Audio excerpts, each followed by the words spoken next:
Hey everyone, this is probably the third episode of a theme in terms of resource generation. And then we can start to look at what we actually use all of these resources for. So today we're looking at ores in particular. So as you're probably aware if you're watching this video, it can be really enjoyable to start off with, to go mining and to find all the different ores. But it can be a little bit tedious, can get a little bit dull to have to do it over and over and over again. And I think, as I talked about in my first episode, something like this, the flux ball, which can do, a 5x5 grid, certainly makes it easier. There's also in here, in this mod pack, there's all the modium dimension where you can actually go through to that dimension. It's just a mining dimension, so there's no mobs and you can just go hunting for ores. But you don't want to do that forever. So you need resource generation. So this is the very first system that I started off with, and I probably should have talked about this when I talked about my original base setup, but this is just tacked onto the back of it, and it's from the Industrial Foregoing mod. And this has this is called an ore laser base, and the blocks around it are the laser drills. So you can see there's 12, there's 3x3x3x3. And each one of them needs power, and it ticks, and every time it ticks, it spits out one of these little white dots you can see going across. And I've got some speed add-ons in here. And if I really wanted to use this, I would probably have filled them up with the speed add-ons. But this is a very early game system, and I don't really rely on it anymore, as I'll show you in just a second. So what that does, it spits it in, and every time it gets one of them, this bar ticks up. And when it reaches 100, it'll get ore block from whichever are available at the depth you set it. So I set it at 12 to maximize the chance of getting diamonds. I also have this lime laser base, which I believe maximizes the chance of getting uranium, because early on I needed the uranium, and let's just see, there should be a block puck. There you go. I needed the uranium to power my reactor. So I had this set up for uranium. I think it might also be emerald as well, but it was mainly for the uranium. And then I went, as with everything, and hooked it up to my ME system, so you can see that anything that goes into this chest, so it comes out of here, whatever ore comes out, goes into the chest, and then gets taken away by the ME system, goes into there. But as you can see, that's relatively slow. So that's okay as a good starting point, particularly to supplement going on mining trips, which is what I did. I would have gone on, and I may go and show you underneath here, but there's a big complex set of tunnels where I went mining. But it's a little bit slow, but good to have. So the actual best mod, as far as I'm aware, is this mod here that's called Environmental Tech, although it does say Environmental Core in the top left. And they have these machines, which are miners, and they are auto miners. And in that mod pack, if I just go and have a look, there's a lot of other things in here, but I never really found a need to make any of these things, these different types of blocks. So really we're just looking at from about here, okay, and these ones will come into play here as well. But really it's just these couple of rows here where stuff that's kind of useful for what we're looking to do. So again, it's one of those tiered mods. So you can see that there are 8 different tiers here. And that's because in this mod pack, there's actually, and that you can see them at the start of each of these different colors, there's actually tiers of crystals. And you need each tier to build the things that go along with each level of mining device. So for example, where's the controllers? The controllers, so these are the blocks that come along with it. Like you need power input and then an item output, and then you can have these modifiers which do different things. So for example, frequency increases the time it takes or decreases the time it takes to pull the blocks out. You can also get a bandwidth modifier, which is increases instead of taking one block at a time, it might take 2 or 3 or even more. And I'll show you that in just a second too. And then you need a whole bunch of things. You need memory, which I'll show you as well. And then all these different interconnects, depending on what tier of machine you're making. So right down the bottom here, you can see there are 8 different tiers of void miners. So starting off with tier 1 and going from there. And the reason why you can actually make this one is because you're actually able to make litherite crystals. But it does require ender pearls, emeralds, and nether quartz. So it can be pretty tricky to make early on. All right, particularly getting these ender pearls. You need a fair bunch because you will need a lot of these crystals to make. So for example, just to make the controller, you need 4 of the crystals, plus you need a block of diamond. And then you need to make a certain amount of these frames, which requires lapis lazuli, as well as interconnects and these clear structure panels. So these clear structure panels are obsidian plates, which is just made out of obsidian, gold nuggets, and nether quartz. And iron ingots, which is fine, and lapis lazuli, which is fairly fine too. And then these litherite crystals. So to make one interconnect, you need 1 crystal. So you need a fair amount, particularly considering, and I don't know if it will show me, oh yes it will, I need 20, as you can see the second thing down there when I hold shift on it. I need 20 of these frame blocks. So that means I'm going to need 20 of the crystals plus the 4 to make the central block here. And then I'll need a few other things to make these laser lens and the laser cores things and the modifiers. So as well as each, you need these laser cores, which are fine because it's just ingots and obsidian plates. And I need the laser lens holder, which is just a couple of these cores and the iron ingots. So first level, a little bit tricky to get started, but then you use that to set it up. And from here, from the flash memory, so you need these memory cards, which you program back. There's a block in the base over there, which if you go back to a previous video, I'm sure you'll see it. But there's a block where you actually program the memories. And if I just go up to use this one as an example, so this is a Palladium, and I'll see if I can land on it. So this is Palladium, and if we go back here, you can see, so tier 1 is litherite, then iridium, and so on. So Palladium is a tier 4. So this is a tier 4 miner, which is only useful, and the reason it only really matters is because of, you know, the speed with which it works, but also because you need to progress through these different tiers, and you can only do that by getting higher.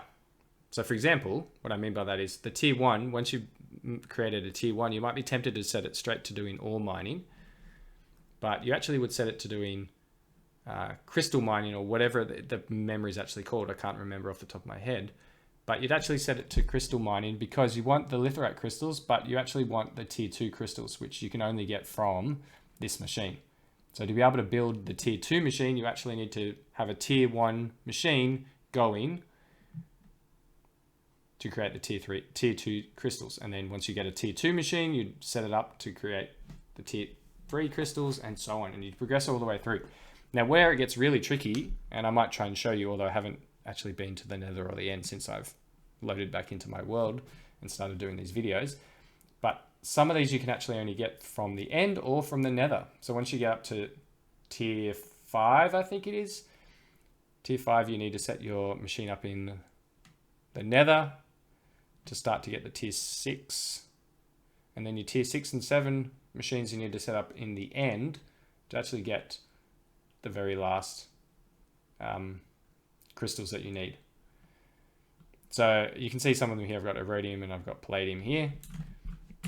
And so you'd have them running. And so I have multiple machines, particularly once I had enough of the litherite crystals, I probably would have made 2, which I think I probably did. This is where I started off with 2 machines here. And I would have had 1 on ore and 1 doing the crystals. And I would have kept upgrading them, or one of them, or both of them, until I took one of them to the nether, which I'll show you in a second. So this one is an Ionite. So Ionite is tier 5. So I had a tier 4 and a tier 5 going over here. This one's memory is ore, so this one was on ore, and I think this one's on ore too. So I changed them over. Now the reason why these are black and this one isn't actually working at the moment is because they've changed the mod since I used it, so I have to actually reconfigure these, which I've done for this one. You can see it's got the laser drill going. You can see it's flashing. That's every time, and if you look at it closely, you'll see it flash on and off very briefly. That's it collecting an ore from the void, and then it will go, as with everything, and I think you'll know it by now. I think it's around this side. It will go into my ME system. So I've got a chest here, and then underneath, you can see it says the top left, cable facade. That's because my ME system's going underneath. Now this one's a bit slow because it's only a tier 4 one, but I'm going to take you downstairs. Okay, let's go away from that, because that would be very annoying. What did that just hit? Okay, that's a bit better. And let's just put this into my ME system. I don't need them in my hand. And this is where I have my tier 8 machines going. So at the moment I have 4, but I did envisage having more than just this, but it does take a long time to excavate these whole rooms to get it done and then to set them up. So each one of them has, because it's so far away from my power system, each one of them has their own reactor from a mod called Power, and this just runs on Uranite, which you can get as another ore if you run it. So they're all self-sufficient, so they're running by themselves. The Uranite's coming from the ME system, so is redstone, so is coal, so is dry ice, because the dry ice actually gives it coolant, which makes it run more efficiently. This also makes it run more efficiently, and this increases the fuel consumption, which therefore generates power at a quicker rate. So I can use less Uranite, but also these take an extreme amount of power to run. So it makes it a lot easier to do that. So as you can see, these 3 of them are not working at the moment because I haven't reconfigured them. I need to actually go break the central block and put it back in. But I did it with this one. I haven't fixed up all the modifiers just yet. You can see they're still black. Right, you can see that's a bandwidth one and that's a frequency one. So if I just took them out, they actually just reset, and I can if I get out of the hole, I can actually just put it back in, and you can see it's the right color now.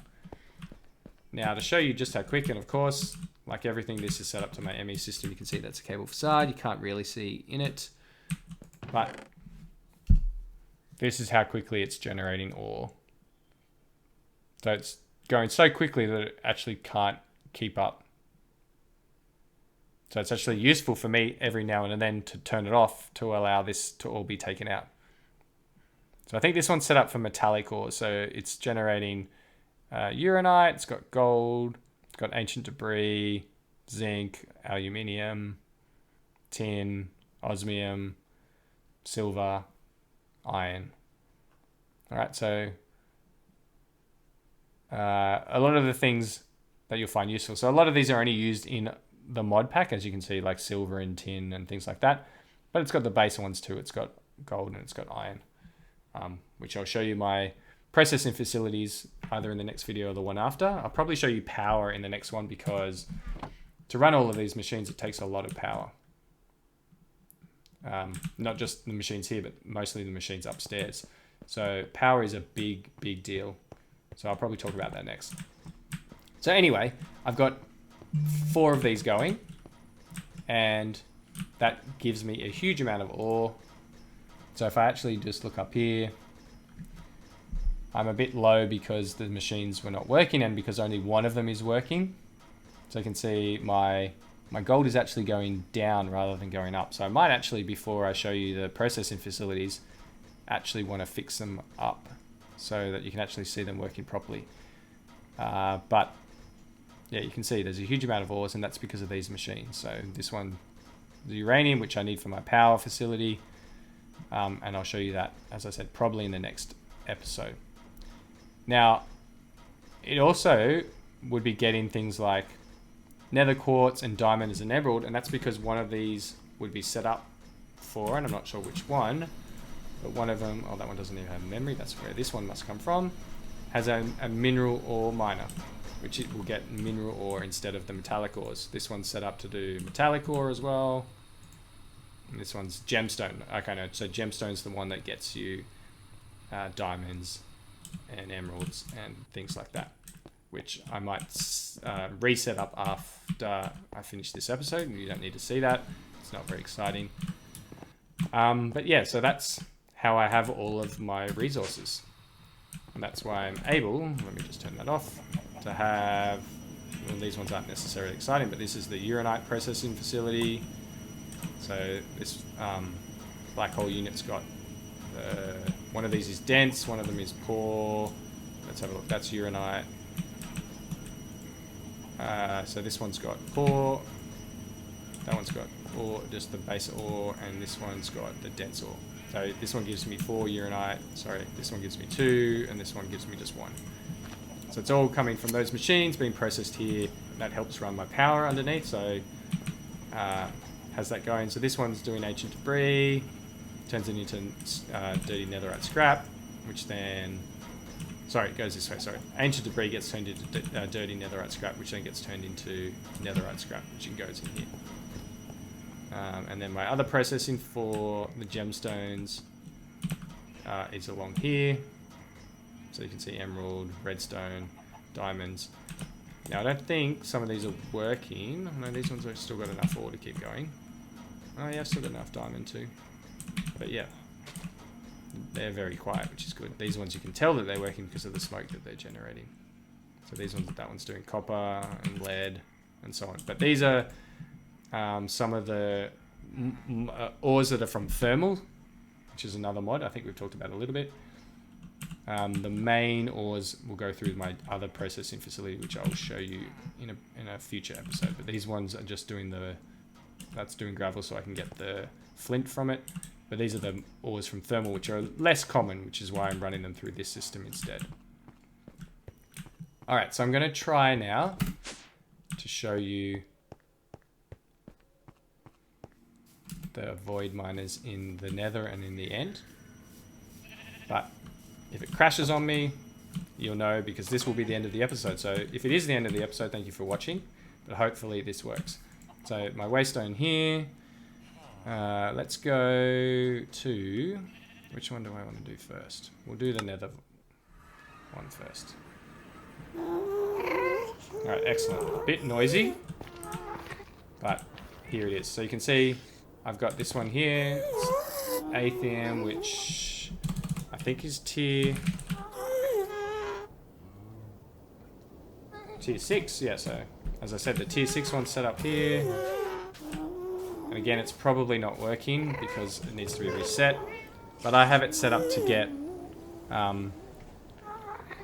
resource blocks. So instead of ores, it's actually set up because this is what I was using to get the soul sand and a few other blocks that I actually needed. And most importantly, this block here, which is mica, which you use to make all of these modifiers. And the only way that you can get mica, and this wasn't in a previous version of it, but in this version that I played on, and I'm remembering that I played on this, 9 months to 12 months ago, so it's probably different now, and maybe they fixed it, but it only spawned in the nether. So you had to bring your machine to the nether to be able to get mica, which was the only way you could get modifiers, so the only way that you could make your machines quicker. Okay, so when I said you had to get crystals from the nether, that was actually wrong, I forgot. It's actually to get mica. But once you've got this tier 6 one, which can run just in the normal world, and I hate doing that, let's go see if I can get to the end as well. But you do have to run the tier 7 and 8 ones in the end. So let's have a look. Void miner end. Okay, excellent. This one worked as well. So you can see I've got another miner set up, another power system set up as well. You can see in the top left, it does show that it's got power, although it is blacked out, which I could fix by just taking the block out and putting it back in. And you can see here, this is what it's doing. I don't have it set up to my ME system because it doesn't work through different worlds. So because I had to go through the portal to get here, it doesn't actually do that. So I did actually have to come back and check every now and then. I could have set up an ME system here, which would have allowed me to store it all much more efficiently than this, but I just thought I'll just make it part of my routine to come back here. So you can see these are all the different crystals that it's been farming. In particular, looking for the tier 7 ones and then the tier 8 ones. So this is probably the only one that I've still got on crystals so that I can make those tier 8 machines, which, as I showed you down the bottom, I was going to set up so that I had quite a few of them, but just stopped playing the game. So I only have 4 of them at the moment. But yeah, that's the environmental tech mod. Extremely helpful. Is a bit of a grind to process through, but you know, once you have them up and running, it is so helpful. Yeah, so I hope you enjoyed that. I hope you found it interesting and informative. It is one of my favorites. Yeah, really interesting. All right, thanks everyone for watching, and I'll see you in the next one.